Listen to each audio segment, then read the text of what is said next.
Everyone's always talking about Maple Grove, Edina, Wayzata, and Minnetonka. But what if I told you that some of the best suburbs in the Minneapolis area are the ones that most people overlook?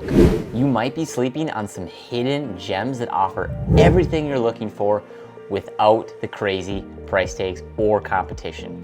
Today, we're talking about 5 suburbs that often get ignored, but could be the perfect spot for your next home. So let's get into it.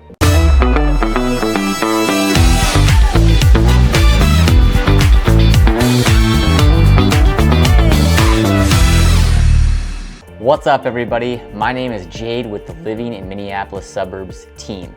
I live and breathe the Minneapolis suburbs, and I am your local suburbs realtor. If I can ever help you, whether you're moving 9 miles or 900 miles, reach out, as I would love to be your realtor. Let's now dive into the most overlooked Minneapolis suburbs. All right, first up is Anoka, a city that somehow flies under the radar despite being one of the coolest small towns in the metro. People skip over Anoka because they think it's too far north or just another old river town. But let me tell you, Anoka has some serious charm. Why do most people overlook it? Well, to start, it's not as flashy as Maple Grove or Plymouth.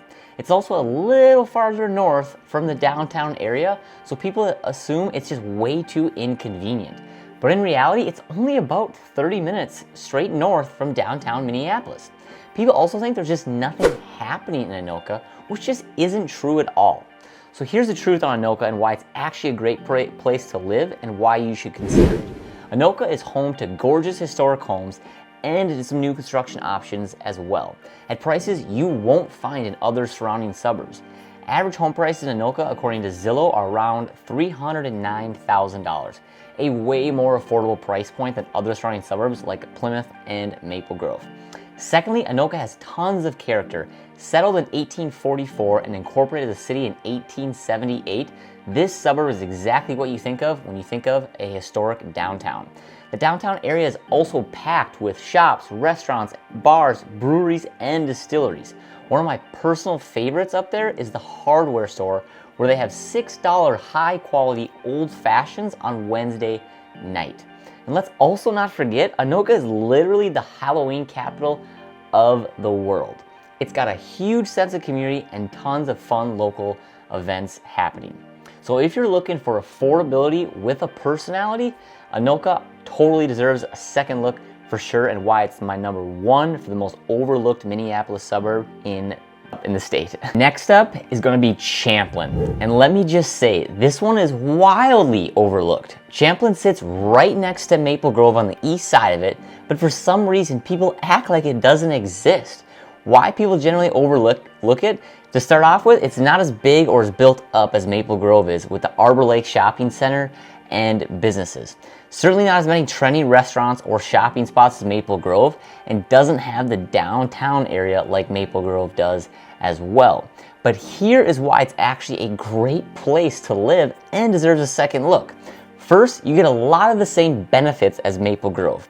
Highly ranked schools, as according to niche.com, ranked Champlin as number 35 for best public school in Minnesota and an overall grade of an A-. My brother actually went to Champlin Park High and had a great experience there.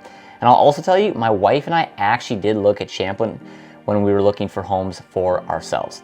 It also has nice parks, with Elm Creek Park Reserve basically in your backyard and with way less congestion than Maple Grove has.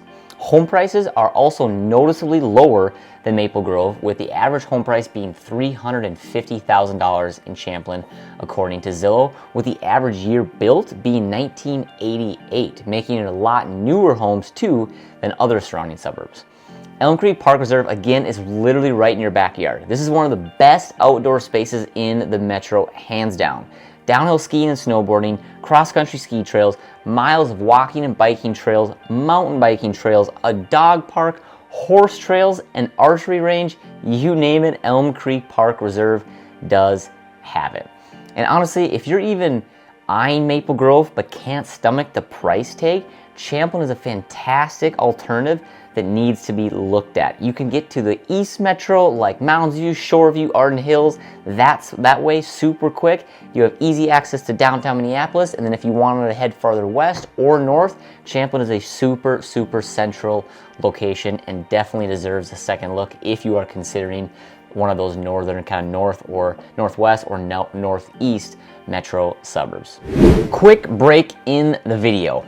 If you are thinking of making a move within the Minneapolis suburbs or considering relocating, reach out and send me an email or text. My team and I would love to talk to you about how we can find that perfect home in that perfect community for you.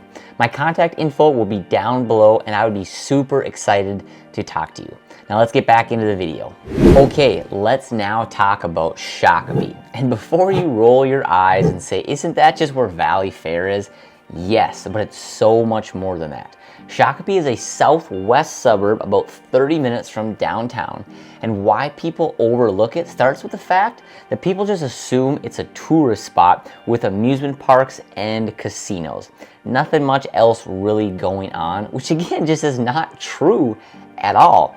It also used to be more of an industrial area, which did give it a bad rap in the past, but there has been so much development happening in this suburb. So, why is it actually a great place to live and deserves a second look? Well, first off, there's been huge growth in new construction homes being built here. You can get brand new homes for way less than in other western suburbs. The average home price in Shakopee, according to Zillow, is $386,000 with an average year built of 1995. There's also tons of development happening right now, including a $400 million development to bring new restaurants and an amphitheater to the suburb where outside concerts can happen in the spring and summer months.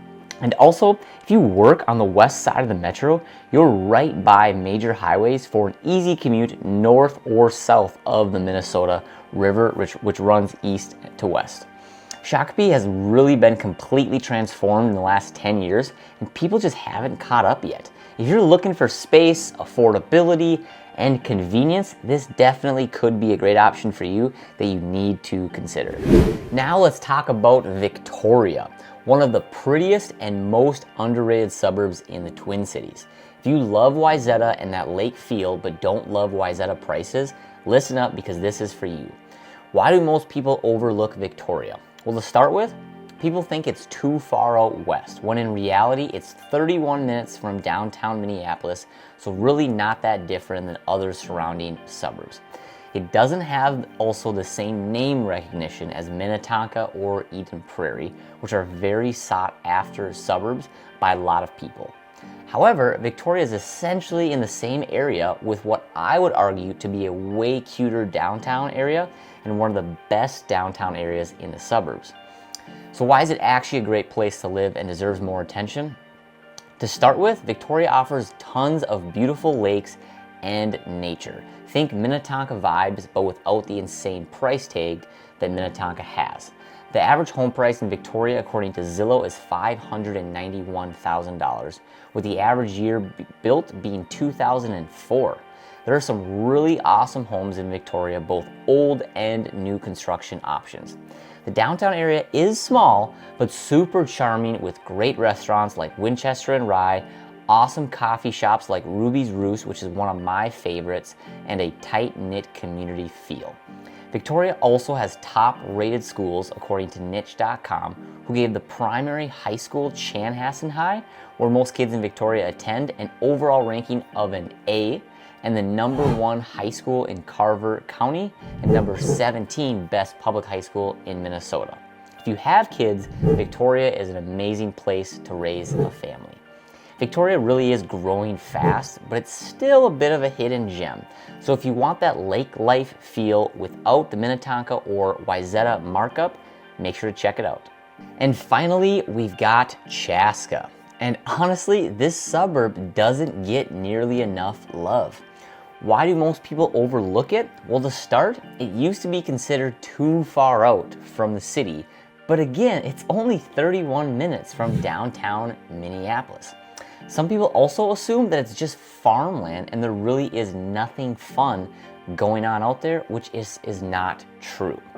Here is why it's actually a great place to live and why many of my clients have chose to live there. First off, home prices are way more reasonable than in other West Metro hotspots, with the average home price according to Zillow being $450,000 and the average year being built of 1996.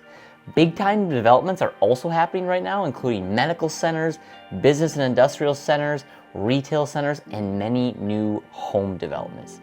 If you're a golfer also, this place will be a dream, as Chaska has some of the best courses in the state with their signature course, the Chaska Town Course, which is a favorite for all golfers in the metro. And again, highly ranked schools, as niche.com gave Chaska High an A- overall grade and the number 2 spot for best high schools in Carver County and number 30 for best high school in the state.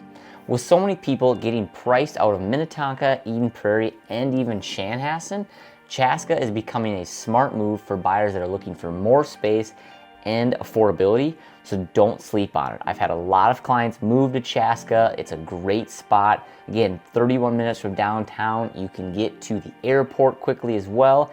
Larger lots, newer homes, more space, a little bit of farmland, so it makes you feel like you're out there a little bit, but still connected to the city. They even have their own curling center in downtown Chaska, which is one of 2 curling spots in the suburbs. There is spots in the downtown area, but there's only 2 spots in the suburbs, one in Blaine and one in Chaska, which has a little cute bar and grill attached to it. It's a super, super fun spot. So again, don't sleep on Chaska. It's a really, really cool suburb to put on your list. So there you have it. 5 suburbs that don't get enough attention, but should absolutely be on your radar if you're thinking about buying a home here.